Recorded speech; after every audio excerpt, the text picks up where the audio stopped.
Então hoje nós celebramos Maria, Mãe da Igreja, tem essas leituras, a primeira leitura em que é o proto-evangelho, Maria pisa na descendência, de Satanás, pisa na cabeça da serpente. Essa é uma antecipação do evangelho, que é a vitória de Cristo sobre Satanás na cruz, que é a sua descendência. No aramaico, no hebraico, a palavra pode ser tanto referente à própria Maria e à sua descendência, ou ao seu filho, Os dois fazem parte do projeto de destruição de Satanás. Por isso que ela é corredentora, apesar de ainda a igreja não defender esse dogma, mas Papa João Paulo II, Bento, todos defendem que ela seja corredentora. Mãe da igreja, que também é o corpo de Cristo, que é sempre colocado como aquele que Satanás persegue. Por isso que aquela mulher, que tem a lua debaixo dos pés, a morte, a coroa de estrelas, as 12 estrelas, tanto remetendo ao Antigo, ao Novo Testamento, dos apóstolos, a toda a igreja. Então, a personificação da igreja sempre é Maria. Bem, mas eu não quero tanto o que eu falo, eu vou ler aqui quando Paulo VI declarou essa Maria, mãe da igreja, no final do Concílio Vaticano II, para vocês entenderem a grandiosidade, como ele era mariano também. Discurso de Paulo VI no encerramento da terceira sessão do Concílio Vaticano II. Maria, mãe da igreja. Considerando as estreitas relações de Maria com a igreja, para a glória da Santa Virgem e para o nosso conforto, proclamamos Maria Santíssima, mãe da igreja, isto é, de todo o povo de Deus. Corpo de Cristo. Igreja, corpo de Cristo. Tanto dos fiéis como dos pastores, que eles chamam mãe amorosíssima. Tanto para vocês, como minha mãe. E queremos que com este título suavíssimo, a mãe de Deus, seja doravante ainda mais honrada e invocada por todo o povo cristão. Trata-se de um título que não é novo para a piedade dos cristãos, pois é justamente com este nome de mãe, de preferência a qualquer outro, que os fiéis e a igreja toda costumam se dirigir a Maria. Na verdade, ele pertence à genuína substância da devoção a Maria, achando sua justificação na própria dignidade da mãe do Verbo encarnado. Efetivamente, assim como a maternidade divina é o fundamento da especial relação de Maria com Cristo e da sua presença na economia da salvação, o que é economia?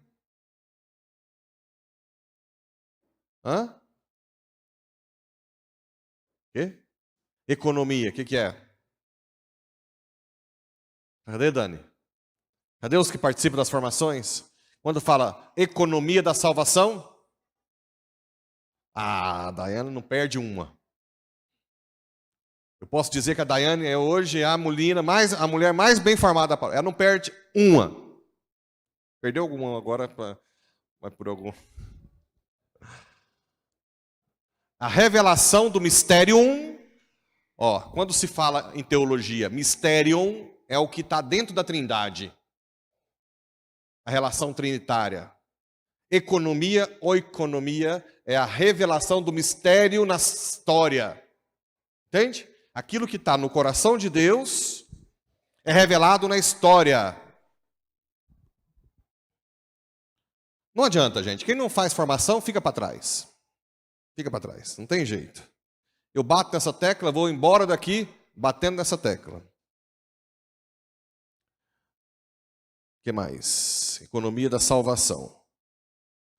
Operada por Cristo Jesus, assim também essa maternidade constitui o fundamento principal das relações de Maria com a igreja, sendo ela a mãe daquele que desde o primeiro instante da sua encarnação, no seio virginal, uniu a si como cabeça o seu corpo místico, que é a igreja.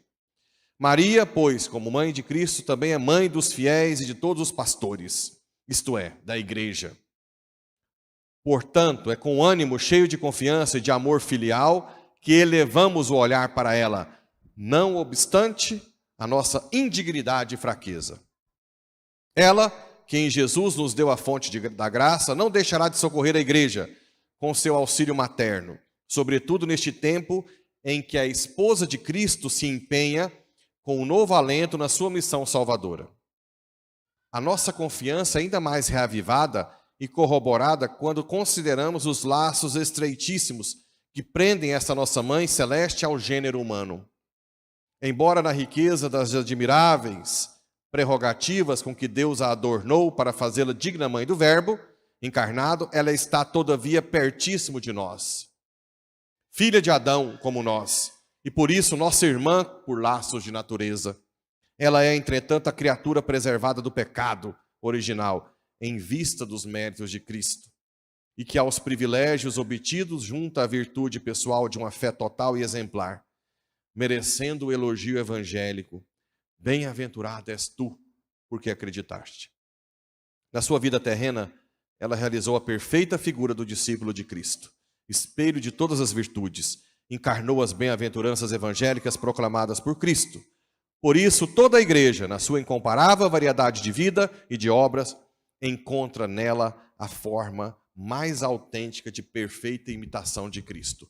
Quem está com Maria imita Cristo mais fortemente. Bem, esse é o aspecto doutrinário. Agora eu quero entrar em algumas falas isoladas de Paulo VI.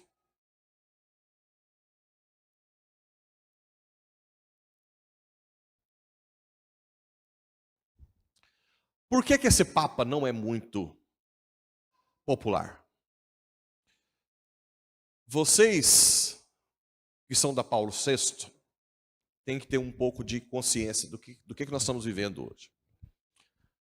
Existiu no século passado, na década de 60, mais especificamente aí, depois de 62 mais ou menos, o início do chamado Concílio Vaticano. O que é um concílio? É uma convocação de todos os bispos do mundo inteiro. Se vocês forem na internet, vocês vão ver lá que tem, lá dentro da São Pedro, fizeram uns tablados cheios de bispos. Hoje, para juntar bispos lá vai ser difícil, né? Tem que ir para um estádio. Certo? Junta todos os bispos para discutir novas mudanças na igreja. Mas o que aconteceu? Na época, existiam muitos infiltrados na igreja que queriam destruí-la. Fala-se até da KGB russa. E essa infiltração maior aconteceu em qual lugar? Vamos ver se vocês acreditam. No momento em que não tinha internet, onde vocês acham que eles infiltraram mais fortemente? Na imprensa. Então, durante o Concílio Vaticano II, chegava no Brasil várias mentiras do concílio. Vocês viram, quem já viveu a época que os padres começaram a largar o sacerdócio? As freiras abandonar? Porque saía de tudo que estava acontecendo. E naquela época, agora não, agora se está tendo um concílio, eles podem pôr o documento no final do dia, e eu tenho acesso daqui. Naquela época não, o que chegava aqui era tido como verdade. Bem, isso foi criando um tsunami de mentiras, calúnias contra a verdade da igreja. A tal ponto que Paulo VI sofreu perseguições de todos os lados, no momento mais delicado da igreja. Principalmente para parar o concílio, de achar que o concílio estava destruindo a igreja. E essas ideias erradas até hoje permanecem. Tem muita gente que fala assim, foi o Concílio Vaticano II que destruiu a igreja. Mentira. Se você pegar os documentos do concílio, cada concílio ele emite documentos. Eu vou dar um exemplo de alguns documentos do concílio. Lumen Gentium é um documento do Concílio Vaticano II. Dei Verbum é um documento. Sacrosanctum Concilium, Gaudium et Spes, são todos documentos do concílio, documentos riquíssimos, belíssimos. Mas ele sofreu na carne. Imagina, por exemplo, que eu estou aqui trabalhando para alguma coisa de Porá e começa toda a imprensa a falar um monte de calúnia de mim. Mas pesada. E eu aqui dentro e vocês que estão aqui trabalhando comigo falam, gente, mas não está acontecendo nada disso aqui dentro. Só que vem um tsunami de coisas. É isso. Então aqui, essas palavras de Paulo VI, eu quero que vocês entendam um pouco a igreja, porque daqui para frente nós vamos passar por muitas perseguições. Eu quero que vocês entendam o que ele sentiu na carne na época. A frase mais famosa dele: a fumaça de Satanás entrou no templo de Deus. Diríamos, isso é tudo fala dele, que por alguma fresta misteriosa, não é misteriosa, ele disse. Por alguma fresta, a fumaça de Satanás entrou no templo de Deus. A dúvida, a incerteza, a problemática, a inquietação, a insatisfação, a confronto, A com H, né? Desiste. Não se confia mais na igreja. Eu peço encarecidamente, confiem na igreja magisterial, magistério da igreja. Confia-se no primeiro profeta profano que vem nos falar em algum jornal. Olha a dureza. Confia-se no primeiro profeta profano. Ai de quem calunia a igreja. Ai de quem cria mentiras sobre alguém que faz um bem. Ai daqueles que perseguiram São Paulo VI. Ai daqueles. Confia-se no primeiro profeta profano que vem nos falar em algum jornal, para correr atrás dele e lhe perguntar se tem a fórmula para a vida verdadeira. Entrou, repito, a dúvida em nossa consciência. E entrou por janelas que deviam estar abertas à luz, à ciência. Hoje a palavra ciência também é usada por Satanás para inventar um monte de besteira em nome da ciência, que não é nada científico, né? Então vai começando, vocês que são daqui devem estar preparados para entender. Primeira coisa é ir à fonte. Quando começarem daqui para frente, eu não sei o que vai virar, a imprensa já está tomada. Se você pegar, tem um vídeo que eu já mandei nos grupos, esses globalistas são donos de toda a imprensa. Não sei se vocês já viram um documentário em que eles puseram todas as televisões do mundo falando as mesmas coisas. É tudo pago. Então, quando chegar o momento em que a perseguição aumentar a igreja, tente procurar a fonte, se isso é real. Não vai acreditando em todas as informações. Continua Paulo VI. Acreditava-se que depois do concílio viriam dias ensolarados para a história da igreja. Advieram, porém, jornadas de nuvens, de tempestade, de escuridão, de busca, de incerteza. Tentamos cavar abismos em vez de preenchê-los. Talvez o Senhor me tenha chamado a este serviço, não já para que eu tome nele alguma atitude, ou para que eu governe e salve a igreja das suas dificuldades, mas para que eu sofra algo pela igreja. Olha que bonito. Ele já não vê mais saída, mesmo com o poder que ele tem de resolver um problema tão sério. Como é que você vai resolver um problema de alguém que já te condena e julga e não quer saber a realidade? Como é que você vai resolver aquilo que a pessoa não quer que seja resolvido? Como? Se a pessoa não busca a verdade. Então ele vê um monte de gente apedrejando a igreja e não quer saber a realidade. Por isso que ele diz: não creio que tenha sido chamado para resolver esses problemas, mas para sofrer pela igreja. E salve a igreja das suas dificuldades, mas para que eu sofra algo pela igreja. E seja claro que é Ele em maiúsculo, Jesus.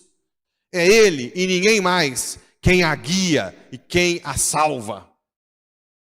Diante da sua incapacidade, naquele momento tão difícil, ele nunca teve paz, São Paulo VI. Nunca. Sempre perseguido. E olha com o poder que ele tinha. Sempre perseguido. Sempre, sempre. Por isso que ele não tem essa popularidade. Mas é um santo extraordinário que nós temos na nossa paróquia. Extraordinário. Assim como essa paróquia nunca teve fácil. Nunca foi fácil. Quando nós chegamos aqui não tinha R$1 preparado. Nada, nada, nada, nada. Nada. Hoje o problema não é nem tanto financeiro, mas sempre com, né, perseguição de todos os lados. Eu sempre digo, quando você for falar, não fala tanto da Paulo VI, questão sempre tem alguma... Nós continuamos, isso é uma graça da Paulo VI. Continuar na carne nossa.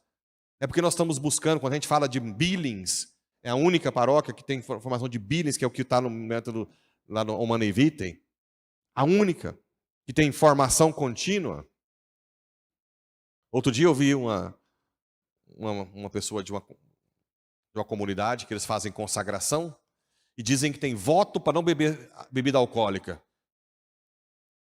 Eu já achei estranho, né? Falei, não vou falar nada.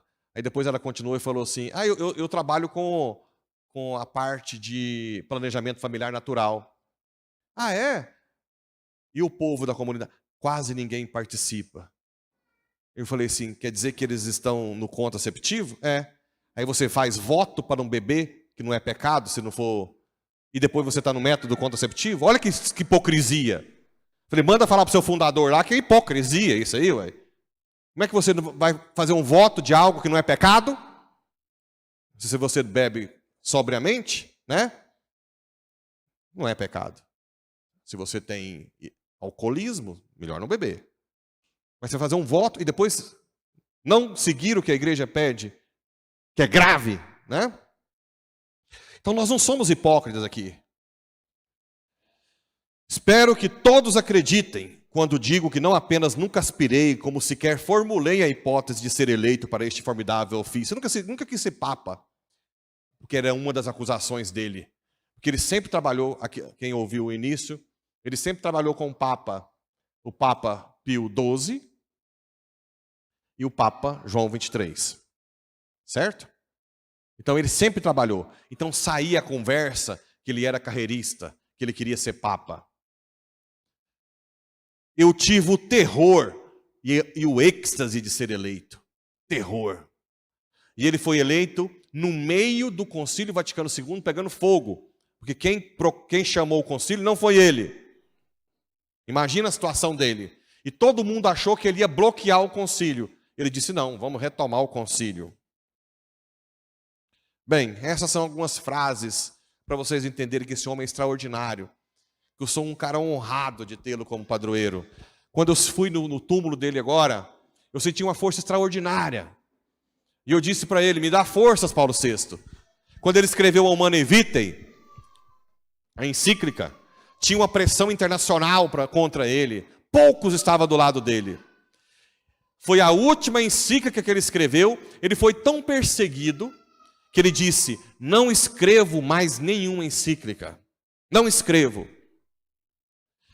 E ficou recluso, rezando o resto do seu pontificado. Ele tinha um amigo muito grande, em que ele estimulou, formou para entrar na política.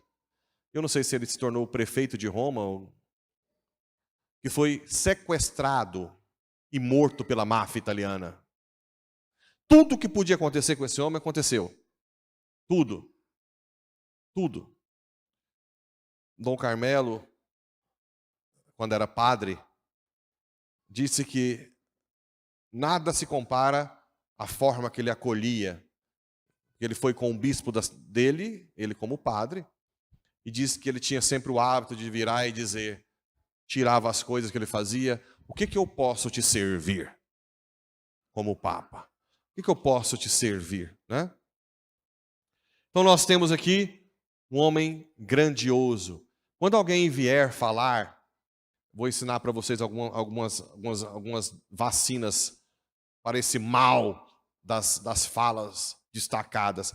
Quando alguém vier falar algo de mal do Concílio Vaticano II, não estou falando, isso vai acontecer. Vocês falam assim, em qual documento, qual texto? Porque os documentos são maravilhosos, excepcionais. Hoje se fala abstratamente, como se fosse ruim, sem conhecer. Até hoje, isso que acontece. Até hoje acontece isso. Aquela chaga daquela época continua até hoje.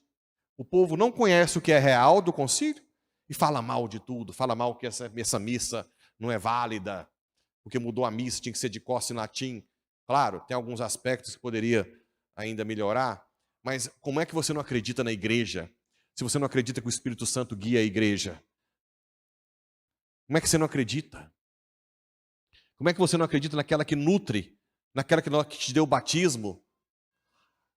Na minha esposa, como é que eu não vou acreditar na minha? Eu não estou falando de entrevistas de papa, essas coisas, eu estou falando de magistério. A igreja em si. Tem padres ruins? Tem. Padres imorais? Tem. Tem bispos ruins? Tem. Tem bispos imorais? Tem. Mas tem padres santos, que não são vistos pela imprensa, que está lá na África cuidando de menininho que está sem perna. Eles não têm tempo para ficar em imprensa. Que está lá no Haiti, que já teve agora um terremoto. Você sabia que no Haiti, lembra aquele terremoto que teve? Até hoje tem barraca lá e ninguém fala nada. E tem padres lá dando a vida. Freiras.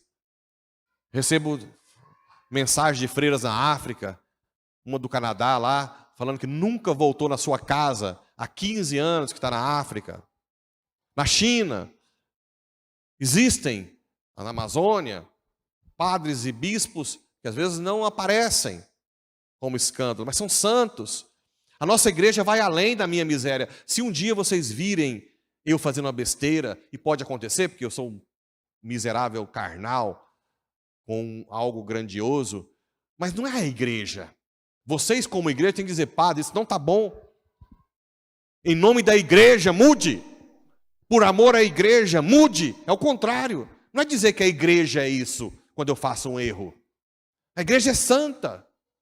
A igreja está aí para me purificar. Padre, se confesse. Pode falar. Confessa. Busca. Purifica do seu pecado.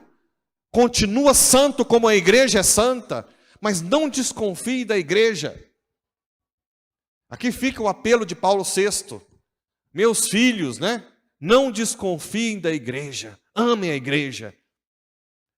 A imprensa sempre foca, né, nos erros dos padres, dos bispos, para descredibilizar.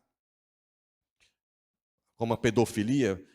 Até eu, antes de virar padre, eu não sabia do número de pedófilos, de pedofilia que tem nas famílias. Porque a imprensa só mostra padre, bispo. Não fala mais nada.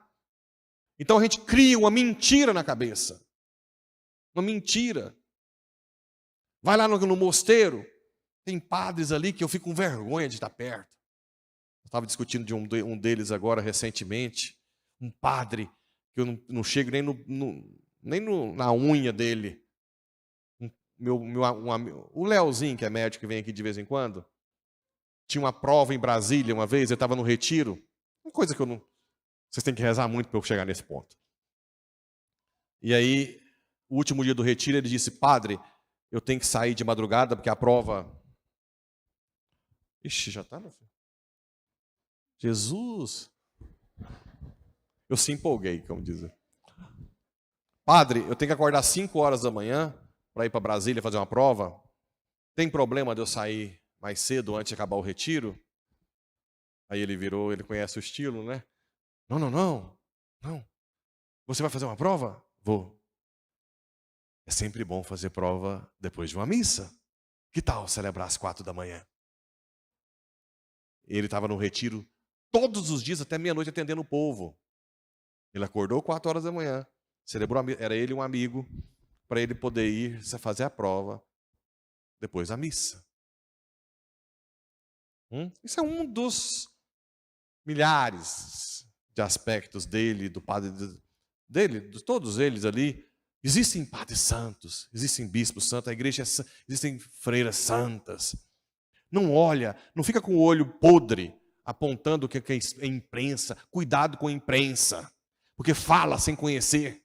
Hoje eu vejo cada reportagem que fala, o que é isso? Um aspecto totalmente fora do que a igreja pensa. Sempre focando em algum aspecto para denegrir, para descredibilizar a igreja. Bem, espero que eu tenha convencido que vocês daqui para frente amem a igreja e aceitem sofrer por ela, assim como São Paulo VI sofreu. Nós somos privilegiados de ter esse grandiosíssimo padroeiro no nosso meio. São Paulo VI, rogai por nós.